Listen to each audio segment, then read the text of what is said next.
Good afternoon, Global 10 students. Mr. M here, checking in with you on this gloomy Wednesday afternoon. And in this video, I wanted to discuss the Cold War, some key events, terms, and just kind of provide you with an overview of what we've been talking about and discussing so far over break.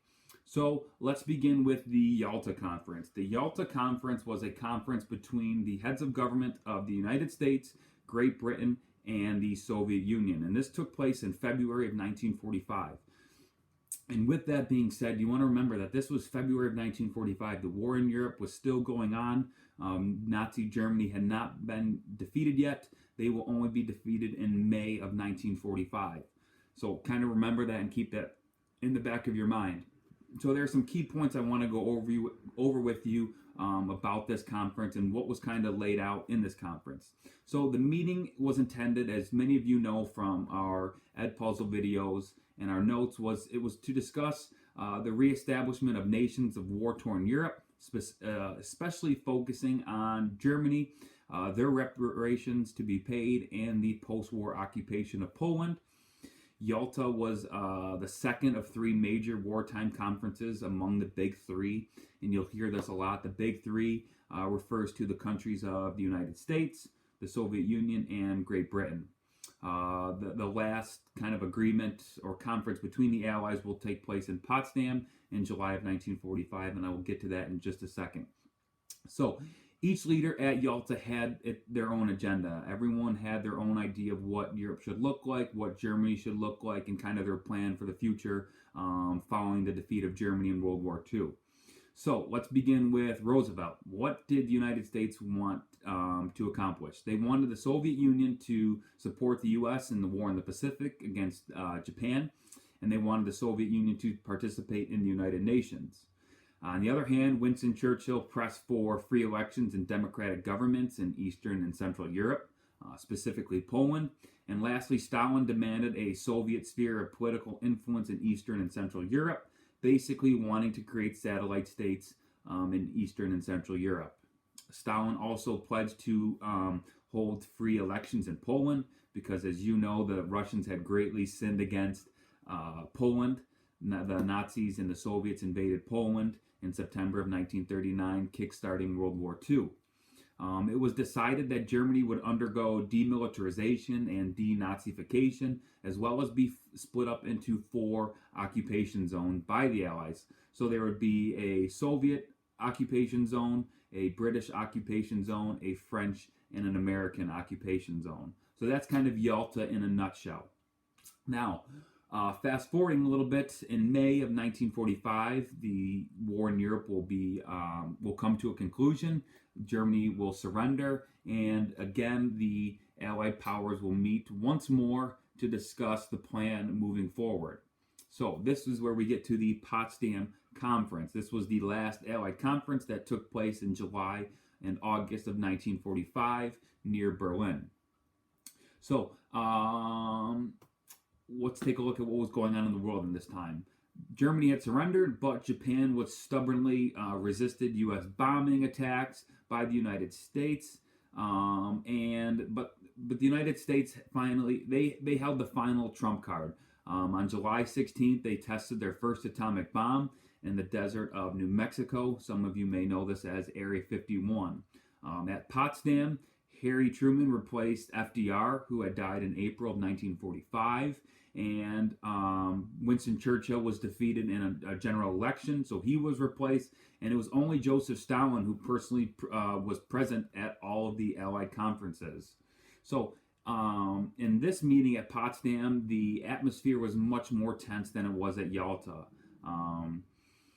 A few weeks before the surrender of the Reich, the Red Army, or the Soviets, had quickly occupied the eastern part of Germany, part of Austria, and all of Central Europe. Stalin, aware of this kind of territorial gain, took the opportunity to install communist governments in the countries liberated by the Soviet Union. So the Western powers protested their lack of control over the elections held in the countries occupied by the Red Army.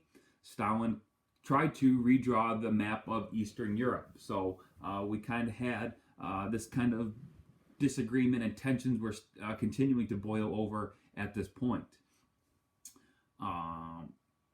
So, pending the conclusion of peace treaties, the British and Americans provisionally accepted the Soviet annexations of the new borders and set kind of new boundary lines in Europe following World War II.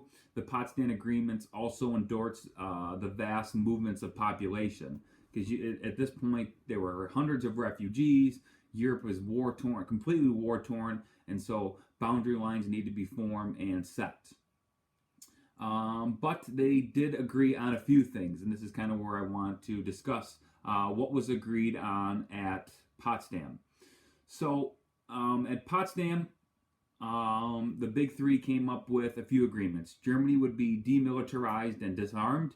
German society would be remade along democratic lines, and repeal all discriminatory laws created by the Nazis. Germans would be deemed as war criminals. They would be tried and arrested for their actions in World War II. And that's kind of Potsdam in a nutshell. And that's kind of where we left off in our notes. But I wanted to get to a few more topics to discuss. One of the topics you kind of heard about and watched a little bit about in our Ed Puzzle videos was the Iron Curtain. And I posted a picture on our Google Classroom page of the Iron Curtain, but please, please, please remember that the Iron Curtain was an imaginary line. This wasn't a real Iron Curtain or wall that divided the Western Bloc and the Eastern Bloc. This was an imaginary line, and this term Iron Curtain was coined by Winston Churchill in one of his speeches. He said, "An iron curtain has descended across Europe." He was simply referring to the boundary line that divided Europe into two political areas. Western Europe had political freedom, while Eastern Europe was under communist Soviet rule. The term also symbolized the way in which the Soviet Union blocked its territories from open contact with the West. And this is kind of leading me into our next topic, the Berlin Blockade. But speaking about the Iron Curtain, this was Winston Churchill's most famous speeches during his time as Prime Minister. He condemns the Soviet Union policies in Europe and declares that this Iron Curtain has descended across the continent. And his speech is considered one of the most opening volleys, meaning that this kind of kickstarted the Cold War. Once this Iron Curtain is set, okay, the boundary lines are set. We have this division between Eastern and Western Europe, between the Allied powers and the Soviet Union. And lastly, I wanted to get to the Berlin Blockade. And I wanted to kind of discuss that a little bit in more detail than what your Ed Puzzle video went to. So let me just find these in my notes. So, Berlin, as you know, was divided into 4 occupation zones, but the Allies had met in London, that was discussed in your Ed Puzzle video, that they were going to unify their occupation zones to create a single western part or half of Berlin, and there would be another eastern half of Berlin that was controlled by the Soviet Union. So, the Berlin Blockade, this was an attempt made by the Soviet Union in 1948 to limit the ability of the United States, Great Britain, and France to travel to their sectors of Berlin, which lay within Russian-occupied East Germany. So, Germany is split up, and then inside of Germany, Berlin is split up. Berlin is the capital, and that is split up into occupied zones. So, in 1948, tensions between the United States and the Soviet Union exploded kind of into a full-blown crisis in the city of Berlin. So, alarmed by the U.S. policy of giving economic aid, Marshall aid to Germany and other struggling European nations, as well as efforts by the Western Allies to introduce a single currency to the zones occupied in Germany and Berlin, the Soviets decide to block all railroad, canal access to western zones of Berlin. And now you had some 2.5 million civilians had no access to food, medicine, fuel, electricity, and other basic goods. So the solution here by the Allies was to institute an airlift, and this was known as the Berlin Airlift that lasted nearly a year, that delivered vital supplies and relief to Western Berlin. The Berlin Blockade and Allied response in the form of the Berlin Airlift represented the first kind of major conflict of the Cold War. So if we're keeping a timeline of the Cold War, the Berlin Blockade and the Berlin Airlift would kind of be the first major conflict between the two superpowers. And that's kind of where we're leaving off before we get into the proxy wars. And in a little bit, we'll look at proxy wars that existed in Vietnam, Korea, in Afghanistan, and we'll look at the Cuban Missile Crisis. But I kind of just wanted to give you an overview of what we've been talking about so far, kind of break down the Yalta Conference, the Potsdam Agreement, the Iron Curtain, and the Berlin Blockade. I hope all of you are safe and healthy.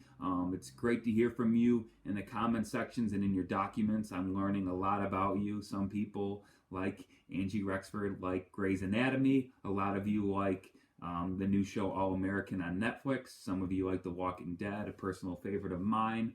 So it's interesting to see your taste if you had to decide on a movie or TV show to watch for the rest of break.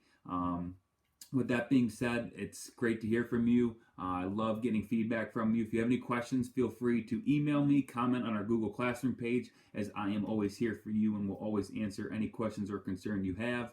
Remember, our completed assignment log has always been posted on Google Classroom, so just check where your name is, see if you have any assignments missing. If you're not sure of those assignments and what they are, feel free to email me, ask questions, say, hey, Mr. M, what is this assignment? I don't know what this is. I'll redirect you and we can get you caught up on work. Stay safe and stay healthy. I hope to see you guys soon.